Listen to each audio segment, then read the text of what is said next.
Episode 114, titled ZTNA, Replacing Broad Trust with Precise Access Decisions, we introduce Zero Trust Network Access as a way to provide application access without exposing an entire internal network to a remote user.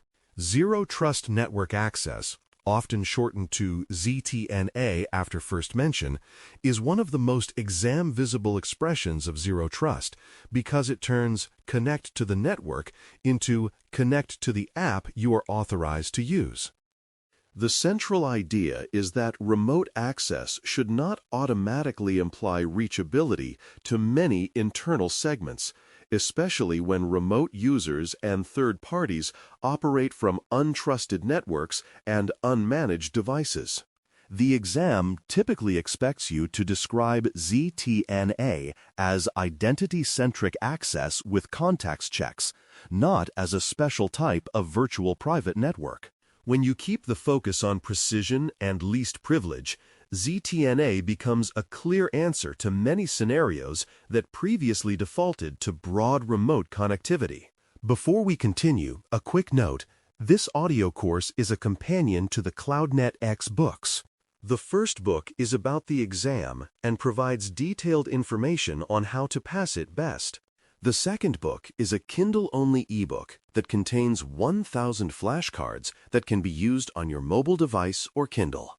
Check them both out at cyberauthor.me in the Bare Metal Study Guide series. ZTNA grants access to specific applications based on identity and context, meaning the access decision uses who the user is, what they are trying to reach, and whether the current conditions are acceptable. Identity establishes the user or workload, often with multi-factor authentication and role-based authorization, while context includes factors like device posture, location signals, and risk indicators. The practical difference is that ZTNA does not simply place the user on the internal network, it brokers access to particular applications, often through a gateway or proxy layer that enforces policy per session.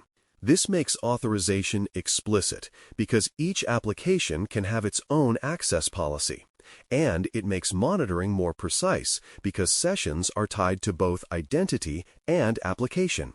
The exam often frames this as a shift from network-level trust to application-level trust, where the network becomes a transport and identity becomes the gate. When you can describe ZTNA as a per-application access broker, you demonstrate the conceptual core the exam is looking for. Device posture checks are a major part of ZTNA because remote access risk is strongly influenced by the condition of the device requesting access.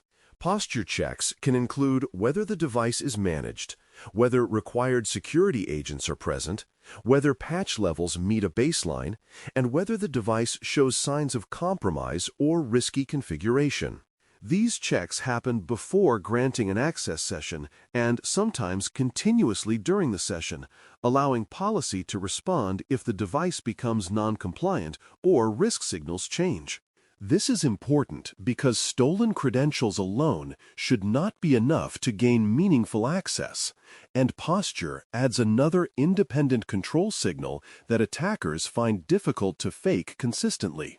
The exam expects you to connect posture to conditional access because ZTNA decisions often incorporate posture alongside identity, making access adaptive rather than static. When posture is integrated, ZTNA reduces risk by narrowing access to trusted devices and by requiring higher assurance when conditions are uncertain. Using ZTNA for remote work and third-party access is a common best fit because those scenarios combine high exposure with high variability in device trust and user context.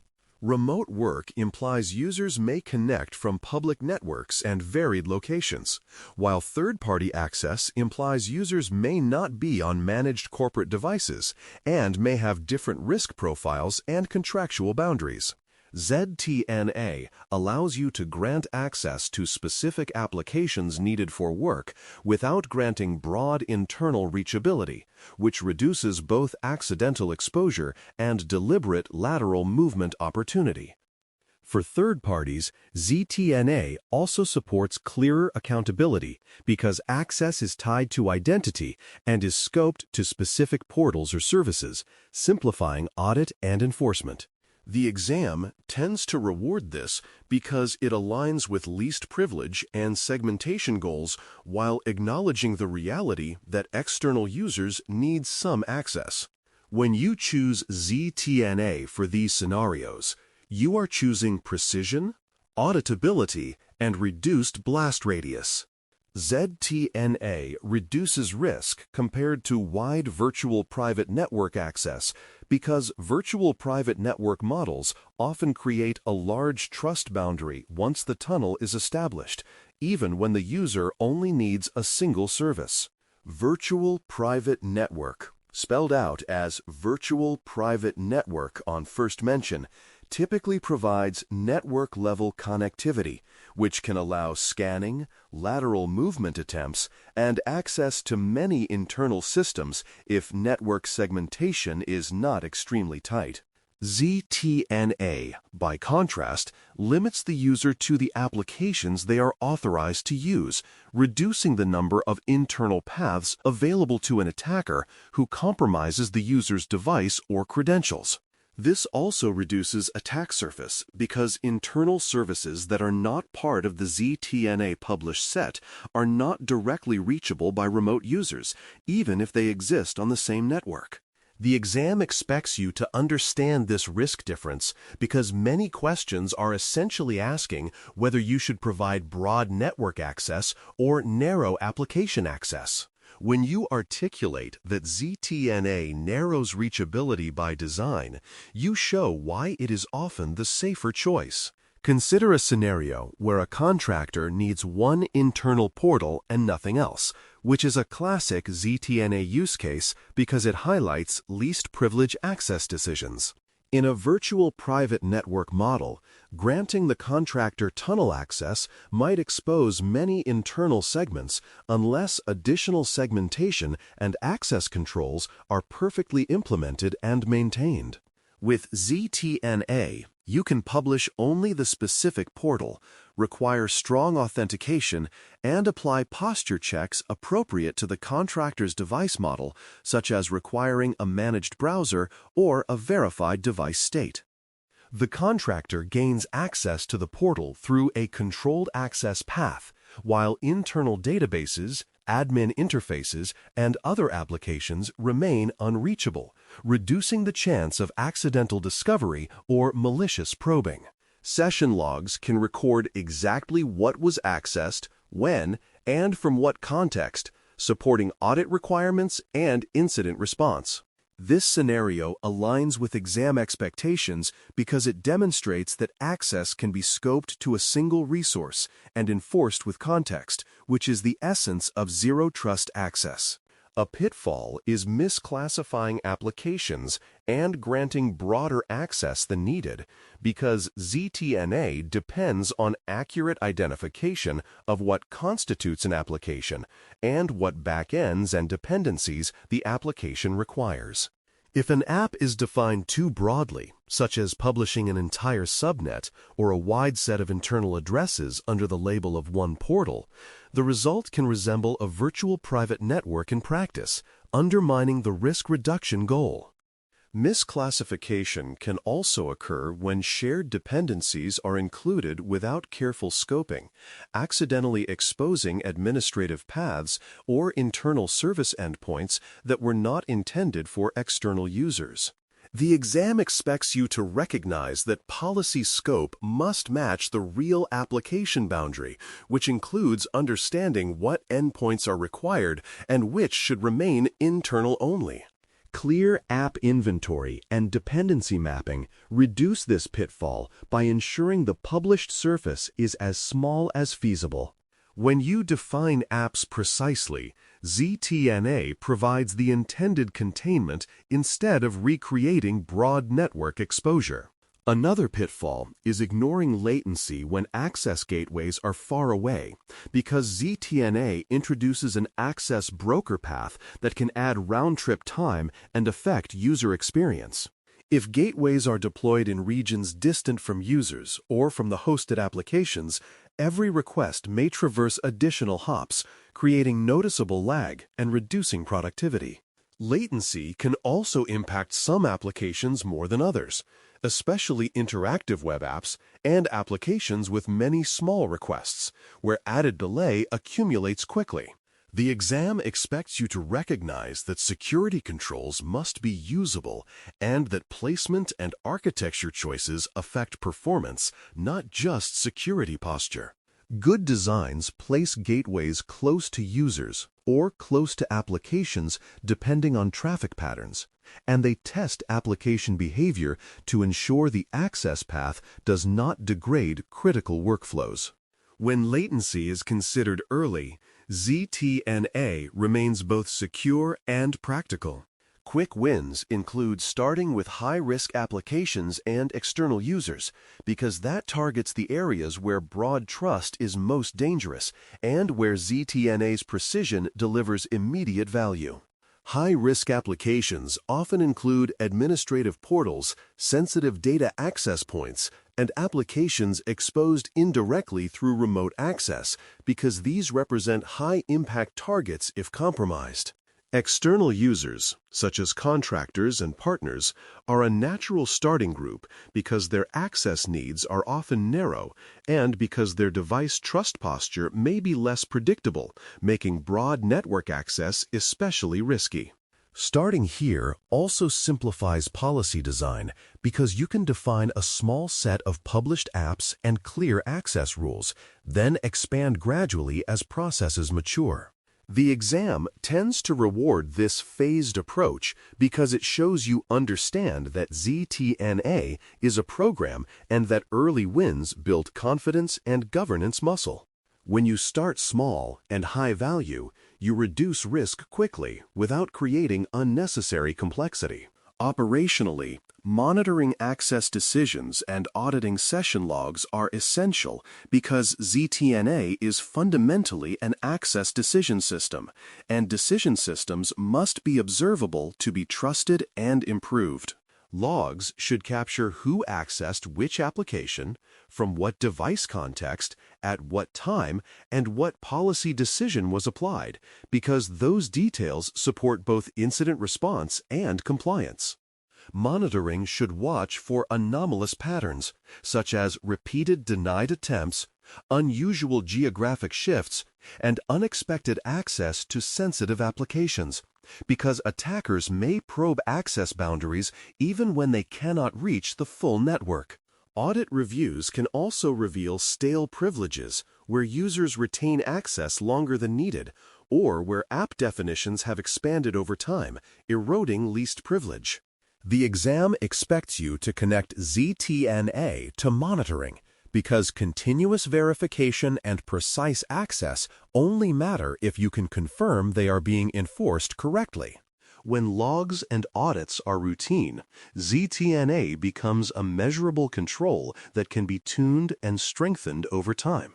A memory anchor that fits ZTNA is app, not network, verify context, grant least, because it captures the core distinctions that drive exam answers. App, not network reminds you that the access unit is a specific application, not a broad network segment, which is how ZTNA reduces exposure. Verify context reminds you that access decisions include identity and posture signals, not only a password, which strengthens assurance and reduces credential-only compromise risk. Grant least reminds you that authorization is scoped to exactly what is needed, minimizing blast radius and reducing lateral movement opportunities. This anchor helps you answer scenario questions quickly because it pushes you toward precise application publishing and conditional access controls rather than toward wide tunnels. When you can apply this anchor, you demonstrate the practical understanding the exam is measuring. A useful exercise is converting a virtual private network requirement into a ZTNA policy statement, because many organizations still express needs as "we need VPN," even when the true need is "we need access to this application." A broad request like "contractors need VPN to access internal systems" can be rewritten as "contractors in role X may access internal portal Y from approved device contexts with multi-factor authentication with access limited to that portal and logged for audit." The policy statement should include conditions such as device posture requirements, allowed access times, and any geographic or risk constraints, because those conditions become the continuous verification layer. It should also define what is explicitly not allowed, such as access to other internal applications and network scanning paths, because explicit denial reinforces least privilege. The exam expects you to show this translation ability, because zero trust thinking is about turning vague access into explicit policy.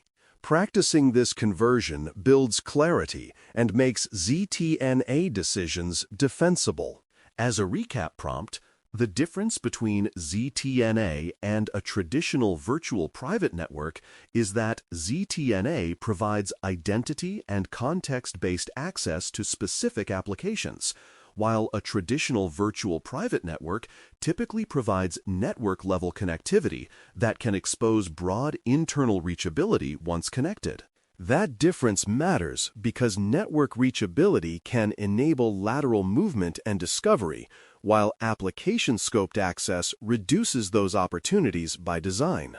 The exam often tests this comparison directly, and the strongest answer highlights both scope and verification context rather than focusing only on encryption. Both approaches can use strong encryption, but the trust boundary is different, and that trust boundary is what changes the risk profile. When you state the difference clearly, you can apply it to scenario questions about contractors, remote work, and least privilege access models. Clarity here is a reliable exam advantage. Episode 114 concludes with the idea that ZTA replaces broad trust with precise, identity, and context-driven access decisions, giving users and third parties the applications they need without granting full network exposure.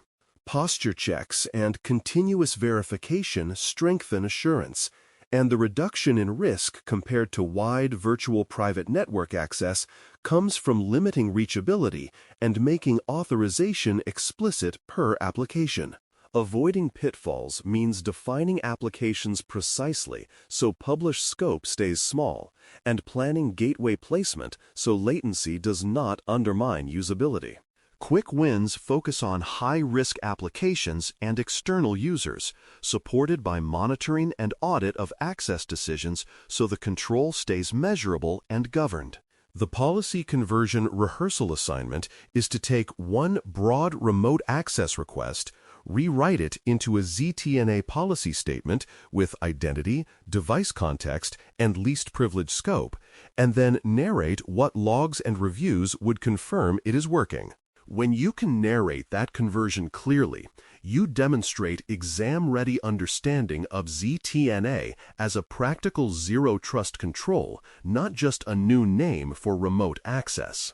With that mindset, remote access becomes safer, more auditable, and more aligned to what users actually need. Thanks for listening. For more audio courses, daily newsletters, and more, please visit baremetalcyber.com.